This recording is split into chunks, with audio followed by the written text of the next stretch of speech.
এখানে দেখতে পাচ্ছেন তিনটি অঙ্ক। এটা হচ্ছে বাইনারি যুগ, অক্টালের যুগ এবং হেক্সাডেসিমালের যুগ। আমরা 1 মিনিটের ভিতরে কীভাবে এই যুগগুলো করতে পারবো তা আমরা আজকে এই ভিডিওর মাধ্যমে দেখব। চলে আসো আমরা প্রথমে বাইনারি যুগটা করি। এই যে এখানে দেখতে পাচ্ছ 1011 এর সাথে 1101 এর যে বাইনারি যোগ করবো, সহজ একটি নতুন একটি টেকনিক। এখানে আছে কত 1, এখানে আছে কত 1, দুটো যোগ করবো। 1 এ 1 যোগ করলে কত হবে 2। এই 2 এর সাথে আমরা বেস আছে, বেস কি করবো বিয়োগ করবো। বাইনারি বেস কত 2, 2 বিয়োগ করলে কত আসবে 0, কত আসবে 0। এখানে আমরা কত লিখবো, এখানে 0 কিভাবে আসলো অনেকের মনে হয় চিন্তা করতে পারে। 0 এর জন্য আসলো, এখানে আছে কত 1, এখানে আছে কত 1, 1 এর সাথে 1 যোগ করলে কত হবে 2, 2 সাথে আমরা কি বাদ দিব, বেস বাদ দিব। বেস কত এখানে বাইনারি বেস আছে 2, 2 বিয়োগ করলে কত হয় 0। এখানে আমরা কত লিখেছি 0। এখানে আছে কত 1, 1 এর সাথে আমরা কি যোগ করব 1 যোগ করব। কেন 1 যোগ করব, কারণ বাইনারি যে বেসটা আমরা কয়বার বিয়োগ করেছি একবার, সেজন্য আমরা কি লিখব 1 লিখব। 1 এর সাথে 1 যোগ করলে কি হয় 2, 2 সাথে বাইনারি বেস কি করব বিয়োগ করব। বিয়োগ করলে কি হবে 0, আবার 0 আসবে। এখানে আবার আমরা 0 লিখব। এখানে আমরা 1 দেব। কেন 1 দেব এখানে আমরা, কারণ আমরা যে বাইনারি বেসটা একবার বিয়োগ করেছি সেজন্য এখানে 1 দেব। 1 এর সাথে 1 যোগ করলে 2 হবে। আর এই 2 এর সাথে যে আমরা বাইনারি বেস আছে বেসটা কি করব বিয়োগ করব। বিয়োগ করে কি আসবে 0। এখানে আমরা কি লিখব 0। আবার এখানে আসবে 1, 1 এর সাথে 1 যোগ করে 2, 2 এর সাথে যোগ করলে 3, 3 এর সাথে আমরা কি বাদ দিব বাইনারি বেস 2 বাদ দিলে কত আসবে 1। এখানে আমরা লিখব কত 1। আমরা বাইনারি বেসটা কয়বার বাদ দিয়েছি একবার, সেই এটা কোথায় লিখব এখানে লিখব। হয়তো আপনাদের বুঝতে অসুবিধা হচ্ছে এটা, সেজন্য আরেকটি অঙ্ক নিয়ে আসছি। এই অঙ্ক করলে হয়তো বুঝে যাবে। এটা হচ্ছে অক্টালের যোগ। এখানে আছে কত 6, 6 এর সাথে এই কত 4, 6 এর সাথে 4 যোগ করলে কত হবে 10। এর সাথে আমরা কি বাদ দিব অক্টালের বেস বাদ দিব। অক্টালের বেস কত 8, 8 বাদ দিলে কত থাকে 2। এখানে আমরা কত লিখব 2। এখানে আছে কত 4, 6 এর সাথে 5 যোগ করলে কত 9, 9 এর সাথে আমরা কি যোগ করব,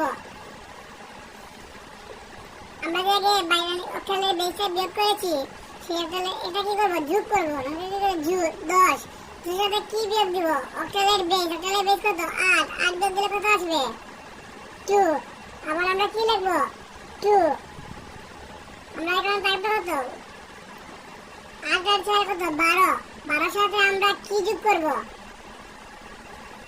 আবার যোগ করলে কত থাকে 12, 12 সাথে আমরা কি বাদ দিব অক্টালের বেস। অক্টালের বেস কত 8, 8 বাদ দিলে কত থাকে 4। আমরা যে বাইনারি বেসটা যে আগে বাদ দিয়েছি সেই একটা এখানে যোগ করব, কত আসবে 5। আমরা কয়বার বাদ দিয়েছি একবার বাদ দিয়েছি, সেই একটা কত আসবে এখানে। এখন আমরা হেক্সাডেসিমালের এই যুগটা করব। হেক্সাডেসিমালে আছে এখানে মান কত 2FA, সেটা আমরা কত যোগ করব 2, 3, 4। এখানে আছে কত a, এর সাথে আমরা 4 যোগ করব। এখানে এর সাথে তো 4 যোগ করা যাবে না। হেক্সাডেসিমালে যে বাকি মানগুলো আছে এর মান কত, এর মান হচ্ছে 10, কারণ 9 এর পরে a আসে, তাই এর মান কত 10। এর সাথে যোগ করব কত আমরা 4। এই 10 এর সাথে 4 যোগ করলে আমাদের মান আসবে কত 14। এই 14 এর সাথে আমরা হেক্সাডেসিমালে 16 কি করতে পারবো না, বিয়োগ করতে পারবো না, কারণ 14 হচ্ছে ছোট মান আর 16 হচ্ছে কি বড় মান। তাই আমরা এই 14 এর মানটা কি বসিয়ে দেব। 14 এর মান কত e, আমরা এখানে কত বসাবো e বসাবো। এখানে আমরা যোগ করব f এর সাথে 3।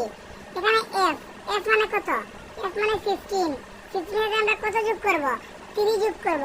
3 যোগ করলে আসবে কত 18। এই 18 এর সাথে আমরা হেক্সাডেসিমালের কত বেস করব মানে বিয়োগ করব বেস। হেক্সাডেসিমালের বেস কত 16, 16 যোগ করলে আসবে কত 2। আমরা তো এর আগে হেক্সাডেসিমালের বেসটা বিয়োগ করি নাই, কারণ এটা ছোট সংখ্যা ছিল এটা বড় সংখ্যা ছিল, তাই আমরা বিয়োগ না করার কারণে আমরা এখানে 8 যোগ করতে পারবো না। তাই আমরা যে মানটা আছে সে মানটাই বসাবো 2। এখানে বসালাম।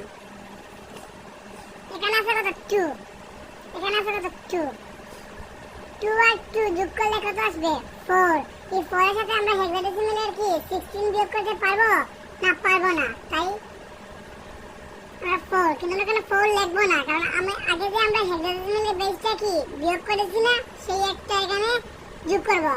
এক কেন যোগ করব? কারণ হেক্সাডেসিমালের বেসটা আমরা একবার বিয়োগ করেছি, সেজন্য 1। তাই 4 এর সাথে 2 আর 2 যোগ করলে কত আসবে 4। এই 4 এর সাথে আমরা 1টা কি করব?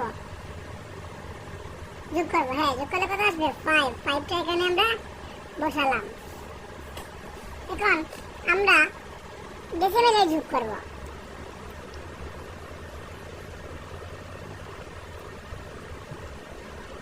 কত লেখা যায়? ধরো আমরা লিখলাম 9, 8, 7 এর সাথে আমরা যোগ করব 4, 3, 6। এখানে বেস কত 10 আমরা যোগ করলাম। এখানে আছে কত 7, এখানে আছে কত 6। 7 আর 6 এ যদি আমরা যোগ করি, 7 আর 6 এ যোগ করলে কত আসবে? 7 আর 6 এ যোগ করলে আমাদের মান আসবে 13। 13 এর সাথে আমরা কত বিয়োগ করব? ডেসিমেলের বেস কত 10। 10 বিয়োগ করলে আমরা কত বসাবো? 3।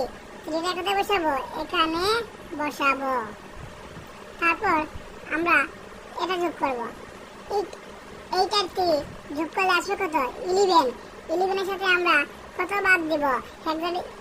ডেসিমেলের বেস কত 10। 10 বিয়োগ দিলে কত 1। এই 1 এর সাথে আমরা কি যোগ করব জানো?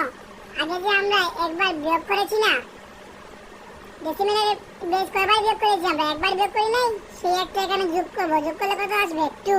এই 2টা আমরা এখানে লিখব। তারপর আমরা এখানে যোগ করব। 9 আর 4 যোগ করলে কত আসবে? 13। 13 এর সাথে আমরা কত বিয়োগ করব?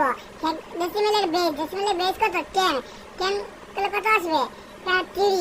3 এর সাথে আমরা আগে যে আমরা ডেসিমেলের বেসটা একবার বিয়োগ করেছি, সেই একটা যোগ করব। যোগ করলে কত আসবে? 4। এই আমরা এখানে 4 যোগ করলাম। আমরা কয়বার বিয়োগ করেছি? একবার, সেই একটা এখানে লিখলাম। এরকম আমাদের অঙ্ক সমাপ্ত।